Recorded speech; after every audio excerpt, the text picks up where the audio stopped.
कि अगर कृष्ण के चरित्र को जीवन में अपनाएंगे तो सिर पर इतने जूते पड़ेंगे, एक बाल नहीं बचेगा। मैंने बड़े बड़े भागवताचार्यों को चैलेंज किया है, कोई भी सिद्ध कर जाए कि राधा नाम की महिला कोई हुई, दुनिया में किसी ने कोई चैलेंज को स्वीकार नहीं किया। और ये मिलावट का दौर उस समय नहीं चल रहा, आज भी चल रहा है। अरे याद रखो, आपका हर शास्त्र डुप्लीकेट बन चुका है। कोई भी माई कालाल उस मनुस्मृति में एक कमी निकाल करके दिखाए। मैं राजस्थान के अंदर गया कार्यक्रम में, कॉलेज में मैंने स्पीच दी और मेरे भाषण के बाद में एक बहन मेरे सामने आई और उसने कहा, स्वामी जी मैं आपसे कुछ प्रश्न पूछना चाहती हूं। मैंने कहा पूछो बहन, क्या पूछना चाहती हो? कहती है कि आप बुरा तो नहीं मानेंगे। पहले कहती है आप मुझे क्षमा कीजिए, यदि मेरे वाणी से कोई अपशब्द निकल जाए, गलत शब्द निकल जाए तो आप बुरा नहीं मानेंगे। मैंने कहा मैं बुरा नहीं मानूंगा, पूछो क्या पूछती हैं। उसने फिर जो है अपने कान पकड़े दोनों और सिर नीचे झुकाया और कहती है मैं भगवान जी से भी क्षमा चाहती हूं, कहीं भगवान जी नाराज हो जाएं, क्योंकि मैं जो प्रश्न करना चाहती हूं वो भगवान जी के बारे में ही करना चाहती हूं। अरे मैंने कहा ना मैं नाराज होने वाला हूं ना भगवान जी नाराज होने वाले, तुम पूछो तुम क्या पूछना चाहती हो। उस बहन ने मेरे से कहा, स्वामी जी ये प्रश्न मैंने बहुत सारे लोगों से पूछे हैं लेकिन कोई मेरे प्रश्नों का जवाब मुझे नहीं दे पाया, आपसे मैं पूछना चाहती हूं। मैंने कहा बहन मैं ये तो नहीं कह सकता मैं तुझे पूरी तरह से संतुष्ट कर दूंगा, लेकिन जितना मेरे पास में ज्ञान है, गुरु चरणों में बैठकर के जो कुछ भी सीखा, जितना पढ़ा है, उसके आधार पर मैं तुम्हारे शंकाओं का समाधान करने का प्रयास करूंगा। आप पूछो क्या पूछती हो। जानते हो उस बहन ने मेरे से क्या प्रश्न किया? वो बहन कहती है, स्वामी जी महाराज मैं बेशक सनातनी परिवार में मैंने जन्म लिया है, लेकिन मैं कृष्ण को बिल्कुल भी नहीं चाहती, ना कृष्ण को मैं मानती हूं।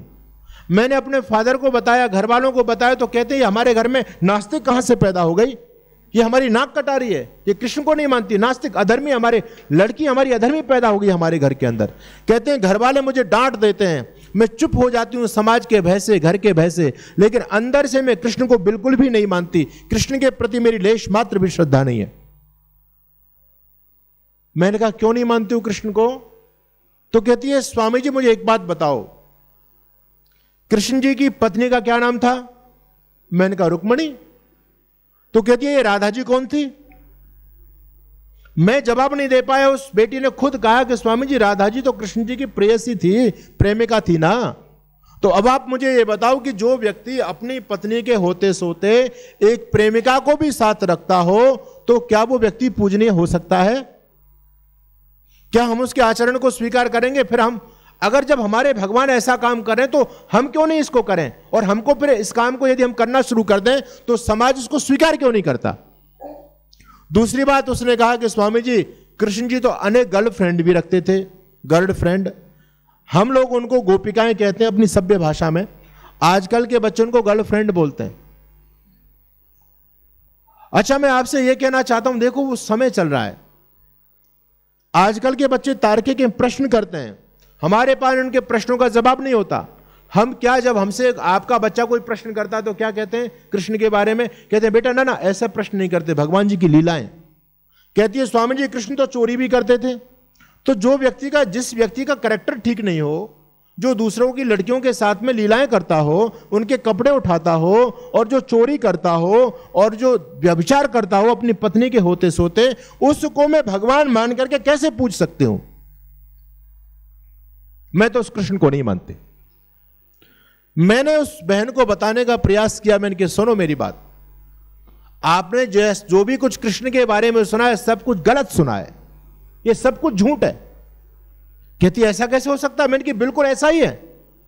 जो आरोप आप कृष्ण पर लगा रहे हो एक भी ऐसा निंदित कर्म योगेश्वर कृष्ण ने नहीं किया। बोले राधा जी, मैंने की राधा नाम की महिला भगवान कृष्ण के समय में कोई हुई नहीं है, बिल्कुल फेक है। राधा पूरी तरह से काल्पनिक है, राधा नाम की महिला कोई भी नहीं हुई। जबरदस्ती भगवान कृष्ण को बदनाम करने के लिए राधा को तो भगवान कृष्ण के साथ में चिपकाया गया है। राधा बताओ कहां पर है? कहीं पर भी राधा नहीं है। अरे क्या महाभारत में कहीं राधा मिलेगी आपको? पूरी महाभारत पढ़ जाइए अद्योपांत, कहीं भी आपको राधा मिलने वाली नहीं है। एक जगह राधा शब्द महाभारत में आता है, लेकिन वो राधा वो नहीं जो भगवान कृष्ण के साथ में रहती है, बल्कि वो राधा है जिस राधा ने कर्ण का पालन किया, इसलिए कर्ण को राधे कहा जाता है। कहीं पर भी राधा नहीं है। अच्छा और तो और, आप भगवान कृष्ण के जीवन को पढ़ना चाहते हैं तो आप महाभारत पढ़िए, महाभारत में कहीं नहीं मिलेगी आपको। एक पुराण है हरिवंश पुराण। हरियाणी भगवान कृष्ण उनके वंश का उसमें उल्लेख है, उसमें भी राधा कहीं नहीं है। एक पुराण है जिसका नाम है विष्णु पुराण। भगवान कृष्ण को विष्णु का अवतारी मानते हैं हमारे सनातनी भाई, लेकिन उस विष्णु पुराण के अंदर भी राधा कहीं पर भी कहीं नहीं आया। और यहां तक है जिस पुराण का समाज में बहुत ज्यादा बोलबाला है, जिसकी बड़ी बड़ी कथाएं चलती हैं, और हम उसको पुराण नहीं कहते बल्कि महापुराण कहते हैं। क्या नाम है उसका? जिसको कहते हैं श्रीमद् भागवत महापुराण। वैसे तो इस पुराण लिखने वाले व्यक्ति ने योगेश्वर श्री कृष्ण को बदनाम करने में कोई कोर कसर नहीं छोड़ी है। मनमाने इल्जाम इस व्यक्ति ने योगेश्वर कृष्ण पर लगाए, है ना। कितना गंदा गंदा योगेश्वर कृष्ण के बारे में इस व्यक्ति ने लिखा है। ऋषि दयानंद जी महाराज की आत्मा फूट पड़ी, रो पड़ी उस भागवत को देख करके। और ऋषि कहते हैं भागवत बनाने वाले, तू अपने मां के गर्भ में मर गया होता तो अच्छा होता, और यदि मां के गर्भ में नहीं मर पाया तो जन्म लेते मर जाता तो भी अच्छा था। अरे पापी, तूने कृष्ण पर जो आरोप लगाए हैं, इससे हमारे कृष्ण की कितनी बदनामी हुई है। यह है सच्चा कृष्ण का भक्त। कृष्ण के भक्त वो नहीं है जो भगवान कृष्ण के नाम से जो है ना तिलक छापे लगा करके कथाएं करके अपना व्यवसाय चला रहे हैं लोग। उन्होंने तो कृष्ण को कलंकित करने का काम किया है। कृष्ण के सम्मान की यदि गारंटी किसी ने ली, कृष्ण के सम्मान की रक्षा किसी ने की, तो ऋषि दयानंद ने की। और ऋषि दयानंद कहते हैं कि कृष्ण ने जन्म से लेकर के मृत्यु पर्यंत एक भी निंदित कर्म नहीं किया। कृष्ण आप्त पुरुष हैं। बताओ कौन सा भागवत आचार्य इस बात को कहता है आज? लेकिन जो आर्य समाज गारंटी के साथ में कहता है कि कृष्ण ने कोई गंदा काम नहीं किया, उस आर्य समाज पर आरोप लगाया जाता है कि ये तो कृष्ण को मानते ही नहीं है। लोगों की बुद्धि का दीवाला देखिए आप, हम किस स्थिति में आ चुके हैं। जो कृष्ण को सही माने उसको कहते हैं मानते ही नहीं है। हम कृष्ण को छलिया माने, कृष्ण को व्यभिचारी माने, कृष्ण को चोर माने, कृष्ण को चरित्रहीन साबित करें तो कहते हैं कृष्ण को मानते, कृष्ण के भक्त हमको मानेंगे। एक देवी है जिसका आजकल बड़ा बोलबाला चल रहा है, वो भागवत कथा करती है। क्या है वो बड़ी पॉपुलर है, नाम मेरे दिमाग में नहीं आ रहा उसका मैं जया किशोरी। अभी कुछ समय पहले मैं उसका एक वीडियो देख रहा था, उसमें वो भजन गा रही थी। जन्माष्टमी पर किसी ने, उसके भक्त ने वीडियो उसका डाला, तो जन्माष्टमी पर कृष्ण जी का भक्त भजन गा रही थी। और उस भजन को देख करके इतनी शर्म आई मुझे। मतलब कोई छोटा बच्चा होता है और वो शरारत करे, चोरी करे, गंदे काम करे, तो माँ जिस प्रकार से उसको डांटती है ना, उस प्रकार का भजन वो गा रही थी जया किशोरी कृष्ण के बारे में। बट कितना गंदा गंदा उस पर कह रही, तो उसको छेड़ता है, इसको छेड़ता है, चोरी करता है। मतलब इतने गंदे भजन गाए जा रहे हैं और वो कृष्ण के भक्त कहला रहे हैं। ये भक्त हैं या कम भक्त हैं सारे के सारे? अरे कृष्ण का भक्त मानो तो महर्षि स्वामी दयानंद जी महाराज को मानो। और मैं निवेदन आपके बीच में कर रहा था, वो कहती है स्वामी जी कृष्ण ने तो ये कर दिया, कृष्ण ने वो कर दिया। मैंने कहा सुन मेरी बहन, कृष्ण ने एक भी निंदित कर्म नहीं किया। पूरी की पूरी भागवत में, वैसे तो भागवत बनाने वाले ने कोई कमी नहीं छोड़ी है कृष्ण को बदनाम करने में, लेकिन पूरी भागवत के अंदर कहीं पर भी राधा नाम का कोई उल्लेख नहीं है, कोई भी उल्लेख नहीं है। दुनिया के चैलेंज है, कोई सिद्ध कर दे। अब ये लीपापोती करते हैं, कहते हैं जी साक्षात तो राधा शब्द नहीं आया है, लेकिन वो परमात्मा का जहां वर्णन आ गया वो राधा ही है। ये क्या मतलब है? बेवकूफी की बात कर रहे हैं लोग। राधा नाम का कहीं पर भी वर्णन पूरी भागवत में आपको नहीं मिलेगा। ये राधा कहां से पैदा हो गई? राधा पैदा हुई है ब्रह्म वैवर्त पुराण से, और ये ब्रह्म वैवर्त पुराण सबसे नवीन पुराण है, सबसे नवीन, और मुसलमानों के द्वारा लिखवाया गया है।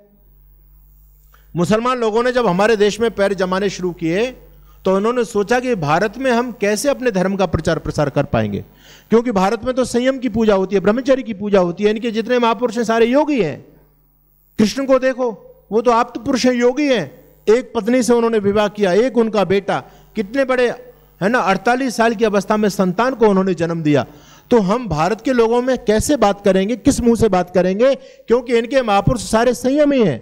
राम को देखो, कृष्ण को देखो, शिव को देखो, किसी को भी देखो। लेकिन हमारे पैगंबर की तो लुटिया डूबी पड़ी है। उसने तो ना तो 6 साल की लड़की को छोड़ा और ना 40 साल की महिला को छोड़ा, है ना। अभी बवंडर हुआ था ना, नुपुर शर्मा ने बोल दिया था, कुछ गलत नहीं बोला था। 52 साल की थी इनके पैगंबर की उम्र उस समय, जिस समय 6 साल की लड़की से शादी की थी। आप सोचिए। तो उन्होंने सोचा कि हम भारत में फिर किस मुंह से बात करेंगे लोगों से। तो उन्होंने कहा इनके जो महापुरुष हैं इनको भी बदनाम करो। हम तो बदनाम है ही, लेकिन तुमको भी नहीं छोड़ेंगे। तो इन्होंने कृष्ण को बदनाम करने के लिए एक पुराण लगवाया जिसका नाम है ब्रह्म वैवर्त पुराण, और उस पुराण में राधा नाम की कल्पना की गई है। और जो लोग राधे राधे जपते फिरते हैं ना, राधे राधे, उस पुराण को पढ़ करके देखिए, इतना गंदा चरित्र चित्रण योगेश्वर कृष्ण और राधा का उसमें दिखाया गया है, एकांत में पति पत्नी भी उसको नहीं पढ़ सकते, इतना गंदा लिखा है। उनकी लीलाएं जो लिख रहे हैं ना, ये तो कह रहे हैं राधा आराध्या शक्ति है। उस पुराण के अंदर 4 संबंध योगेश्वर कृष्ण और राधा के बताए गए। एक संबंध तो पत्नी का बताया गया है। आप लोग ही तो कहते हो कि रुक्मिणी भगवान कृष्ण की पत्नी है, लेकिन इस धरती पर ऐसे भी बहुत सारे मूर्ख लोग रहते हैं जो कहते हैं राधा जी कृष्ण जी की पत्नी थी। एक जगह राधा जी को कृष्ण जी की पत्नी लिखा है, एक जगह राधा जी को कृष्ण जी की मामी भी लिखा है। अच्छा, जो मामी तो मां के समान हो सकती है, पत्नी कैसे हो सकती है? एक जगह राधा जी को कृष्ण जी की प्रेमिका भी लिखा है उसी ब्रह्म वैवर्त पुराण में, और एक जगह राधा जी को कृष्ण जी की आराध्या शक्ति भी बताया गया है। पता नहीं इस पुराण वाले ने क्या भांग अच्छी तरह पी ली होगी शायद, इसको ये अकल नहीं है कि तू क्या लिखता चला जा रहा है। जो मामी हो गई वो पत्नी कैसे हो सकती है, प्रेमिका कैसे हो सकती है? मामी तो मां के समान होती है। लेकिन उस ब्रह्म वैवर्त पुराण के अंदर बहुत गंदा गंदा और इतना गंदा लिखा है, मैं आपको नहीं बता सकता। मेरा यूट्यूब पर वीडियो है राधा रहस्य के नाम से, बहुत पॉपुलर वीडियो है, और मैंने बड़े बड़े भागवताचार्यों को चैलेंज किया है। कोई भी सिद्ध कर जाए कि राधा नाम की महिला कोई हुई, दुनिया में किसी ने कोई चैलेंज को स्वीकार नहीं किया। लोग गालियां तो देते हैं कि ये धर्म भ्रष्ट है, ये जो है ना, ये मुसलमान है, ये क्रिश्चियन है, हमारे सनातन धर्म को बिगाड़ना चाहते हैं, यही केवल बात कहते हैं लोग, लेकिन कोई तर्क के लिए, बहस के लिए सामने नहीं आता। तो मैं आपसे भी कहना चाहता हूं, हम लोग भी कहते हैं ना राधा मामी मामी मामी मामी, ये मामी मामी कुछ नहीं है। क्योंकि जिस ब्रह्म वैवर्त पुराण की से हम प्रमाण देते हैं कि मामी थी, ये वो पुरानी पूरा फेक है, वो पुरानी पूरा नकली है, ओरिजिनल नहीं है। अरे याद रखो, आपका हर शास्त्र डुप्लीकेट बन चुका है। एक सज्जन मेरे से कह रहे थे आपकी मनुस्मृति को फूंक दिया। मैंने कहा हमारी मनुस्मृति को कोई माई का लाल नहीं फूंक सकता। जो मनुस्मृति फूंकी गई है वो डुप्लीकेट फूंकी गई, ओरिजिनल है ही नहीं। वो ओरिजिनल तो हमारे पास है, आर्य समाज के पास ओरिजिनल चीज है। और आर्य समाज ने, विद्वानों ने जो मनुस्मृति पर काम किया है, कोई भी माई का लाल उस मनुस्मृति में एक कमी निकाल करके दिखाए। हमने कबाड़े को दूर कर दिया। और वो क्यों फूंकी जा रही है मनुस्मृति? क्योंकि उसमें बहुत बड़े पैमाने पर कबाड़ा लोगों ने डाल दिया, महर्षि मनु के नाम से घुसाया गया है। और ये मिलावट का दौर उस समय नहीं चल रहा, आज भी चल रहा है। प्रेजेंट में अभी बहुत बड़ी मैं आपको घटना सुनाने जा रहा हूं, गुजरात की घटना है। अभी बहुत बड़ा बवाल हुआ, आप लोगों को नहीं पता होगा क्योंकि आप गुजराती नहीं जानते हैं। एक बहुत बड़ा संप्रदाय चलता, बड़ा धनी संप्रदाय, जिसका नाम है स्वामीनारायण संप्रदाय। इस स्वामीनारायण संप्रदाय के बड़े बड़े टेम्पल्स हैं, बड़े बड़े मंदिर हैं, है ना। दिल्ली के अंदर अक्षरधाम मंदिर, जिस मंदिर को देखने के लिए 400 रुपए आपकी जेब से खर्च हो जाते हैं, टिकट लगती है उस मंदिर को देखने। ये स्वामीनारायण कौन था आपको पता है? कौन था स्वामीनारायण? ये स्वामीनारायण की हिस्ट्री पढ़ना चाहते हैं, सत्यार्थ प्रकाश पढ़ लीजिए आप। ऋषि दयानंद ने छोड़ा, किसी को ने अच्छी तरह रगड़ दिया, बढ़िया। इस स्वामीनारायण का जो जीवन काल है 200-250 साल पहले हुआ है, लेकिन अब उस स्वामीनारायण को भगवान सिद्ध किया जा रहा है। मैं गुजरात में गया तो वहां पर स्थिति ये हो गई है कि सारे हिंदू पंथ एक तरफ और स्वामीनारायण एक तरफ, और वो स्वामीनारायण वाले अपने आप को हिंदू नहीं मान रहे। आज कमाल की बात है, वो अलग मान रहे हैं, बोले हम तो अलग हैं, हिंदू नहीं है हम, अपना धर्म अलग से वो जो है ना स्थापित करना चाह रहे हैं धरती पर। अच्छा, उन्होंने अपने स्वामीनारायण को स्थापित करने के लिए क्या काम किया? अभी वर्तमान में खूब टीवी चैनलों में चला है, बहुत बड़ी उस पर बहस छिड़ी है। और वो क्या काम किया उन्होंने? जो स्वामीनारायण केवल आज से 200 साल पहले पैदा हुआ, उस स्वामीनारायण को पुराना सिद्ध करने के लिए उन्होंने अपने टेम्पल्स में मूर्तियां बनवाई। और हनुमान जी स्वामीनारायण के चरणों में नीचे बैठ करके और हाथ जोड़ करके उनकी प्रार्थना कर रहे हैं। हनुमान जी कब पैदा हुए और स्वामीनारायण अब पैदा हुआ? लेकिन अब ये मिलावट का दौर पहले भी चला, आज भी चल रहा है। वो ये साबित करना चाहते हैं कि हमारा स्वामीनारायण कितने महान है, कितने पुराने। हनुमान जी खुद उनकी भक्ति कर रहे हैं। ब्रह्मा जी खुद एक चित्र में ब्रह्मा जी को बिठा दिया, ब्रह्मा जी उनकी चरण वंदना कर रहे हैं स्वामीनारायण की। अब ये कहां स्वामीनारायण, कहां ब्रह्मा जी, बताइए आप। अब जब उन्होंने पूरे चित्र छाप दिए, बाकायदा मूर्ति बनवाई गई थी, खेल चल रहा था। और जब इनकी जो है ना, जब लोगों में जागृति है, भाई ये क्या हो रहा है, हमारे महापुरुषों का अपमान कर रहे हो। ठीक है, तुम अपने स्वामीनारायण को बड़ा मानो, कोई बात नहीं है, लेकिन कम से कम हमारे महापुरुषों को बदनाम तो मत करो, उनकी बेइज्जती तो मत करो। आजकल व्यक्ति अपनी प्रशंसा के लिए इतने नीचे गिर जाता है कि दूसरे को बिल्कुल धोखे रखना चाहता है। तो हनुमान जी को स्वामी नारायण से नीचे दिखाया जा रहा है, ब्रह्मा जी को आपके जो हिंदू देवी देवता हैं वो सब नारायण स्वामी की स्तुति कर रहे हैं। जब उनको पकड़ा गया, बोले भाई ये तुमने क्या कर दिया, ये तो हनुमान जी का अपमान किया है। बोले जी हमने तो कुछ नहीं किया, ये तो पुराणों में लिखा हुआ है। बोले कौन सी पुराण में? कहते हैं स्कंद पुराण में। अब उन्होंने क्या किया, पैसा तो उनके पास में खूब है, स्कंद पुराण में संस्कृत में श्लोक बनवाए और नई स्कंद पुराण छपवा दी, और पुरानी जो प्रतियां थी उनमें कंप्यूटर से लिखवा करके, पुरानी मशीनों से लिखवा करके और बाइंडिंग करा करके धर दी स्कंद पुराण। बोले ये पढ़ लो, ये तो स्कंद पुराण तुम्हारी बता रही है। अब आप सोचिए कितना बड़ा घोलमेल चल रहा है, कितना बड़ा फर्जीवाड़ा शास्त्रों में किया जा रहा है। ये तो मैं वर्तमान समय की आपको उदाहरण दे रहा हूं। इसी प्रकार से आपके जितने भी शास्त्र हैं, सारे शास्त्रों में बहुत बड़े पैमाने पर मिलावट की गई। तो मैंने उस बहन को कहा, मैंने की बहन ना तो राधा नाम की महिला कोई हुई, और मैं चैलेंज के साथ में इस बात को कहता हूं। लोग गालियां देते हैं, इसकी चिंता हमको नहीं है। हम ऋषि दयानंद के अनुयायी कभी पीछे नहीं हटते। लोग FIR दर्ज करते हैं, पता नहीं क्या क्या कहते हैं। और मेरे नंबर पर अभी कल परसों ही फोन आया, कहते स्वामी नशानंद बोल रहे हैं क्या? मैं समझ नहीं पाया, मैंने कि शायद ये गलत शब्द प्रयोग। मैंने कीजिए आप बताइए क्या कहना चाहते हैं। बोले स्वामी नशानंद बोल रहे हैं। मैंने कि नहीं, मैं तो सच्चिदानंद। अरे नहीं, नशानंद ही हो तुम, नशानंद हो, नशा करके बोलते हो। मैंने कहा आप अपना काम बताओ, आपको काम क्या है, मेरे पास ज्यादा समय नहीं है। वो हरियाणा का, वो कहते तुझे भैंस कार्ड नहीं है क्या, तुझे टाइम नहीं है तेरे पास, हमसे बात कर। ऐसे ऐसे बेवकूफ लोग हैं, उनको यदि सत्य का रास्ता बताएंगे तो वो आपको अपमानित करेंगे, लोग मारेंगे, लोग तमाम प्रकार की वो करेंगे। लेकिन ये आर्य समाज ऋषि दयानंद की गुट्टी हमने पी हुई है। हम दुनिया में किसी से डरते नहीं, खुल करके चैलेंज के साथ बोलते हैं। कोई सच्चाई को बोलना नहीं चाहता आज के समय में। ये तो आर्य समाज का मंच है, ऋषि दयानंद की अग्नि हृदय में जल रही है, जो हम कहने का साहस करते हैं। मैंने कहा राधा नाम की महिला कोई नहीं हुई। और मैंने कहा सुन बहन, ना भगवान कृष्ण ने किसी गोपिका के साथ में कोई वो किया। अच्छा बताओ कृष्ण की शिक्षा कहां हुई जी? भाई कृष्ण के सुदामा मित्र कहां बने? कोई आपकी गलियों में तो बने नहीं। कोई कृष्ण आवारा गलियों में तो घूमते नहीं थे, जो गोपियों के साथ उनके संबंध बन गए, उनके साथ लीलाएं कर रहे हैं। अरे वो बचपन से गुरुकुलों में पढ़े हैं, ये गोपी का चक्कर कहां से आ गया? मैंने कहा ना कृष्ण ने कोई गोपी कृष्ण की थी, और मैंने की बहन ना कृष्ण ने कभी चोरी की। कृष्ण भगवान तो स्वयं गीता में कहते हैं यद यद आचरति श्रेष्ठ तत्तद अनुवर्तते जनासहित प्रमाणम कुरते लोकस्तद अनुवर्तते। श्रेष्ठ व्यक्ति जैसा आचरण करता है, सामान्य उसको देख करके सीखता है। और कृष्ण हमारे आदर्श हैं। यदि कृष्ण ही मर्यादाओं को तोड़ेंगे तो कृष्ण हमको क्या शिक्षा देंगे? तो मैंने उस बहन को लगभग 1 घंटे तक उसको समझाया बिठा करके। आखिर उस बहन ने हाथ जोड़े मेरे और कहती है स्वामी जी महाराज, आज कृष्ण के प्रति मेरे मन में श्रद्धा पैदा हुई है, मैं आपका धन्यवाद देना चाहती हूं। मैंने कहा धन्यवाद मेरा नहीं, धन्यवाद देना चाहो तो आर्य समाज को दो, ऋषि दयानंद को दो। अगर मुझे भी ऋषि दयानंद का प्रकाश नहीं मिला होता तो बहन मैं भी वही चीजें, मैं भी तुम्हारे प्रश्नों का जवाब नहीं दे पाता। और मैं ही नहीं, हमारे जैन समाज के बहुत बड़े क्रांतिकारी संत हुए जिनका नाम था मुनि तरुण सागर। बड़े आक्रामक होकर के बोलते थे, अच्छे संत थे, वो राष्ट्रवादी संत थे। उन्होंने जयपुर में RSS के मंच से, जहां पर विजयदशमी के कार्यक्रम में लगभग 8-10 हजार लोगों की उपस्थिति थी, उस मंच से मुनि तरुण सागर ने बोला कि अगर कृष्ण के चरित्र को जीवन में अपनाएंगे तो सिर पर इतने जूते पड़ेंगे, एक बाल नहीं बचेगा। यह बात किसने कही? मुनि तरुण सागर ने कही। अब मुनि तरुण सागर बोल गए, बोल के चले गए, किसी ने कोई स्पष्टीकरण नहीं किया। मुनि तरुण सागर ने जो बोला, कहां से बोला भाई?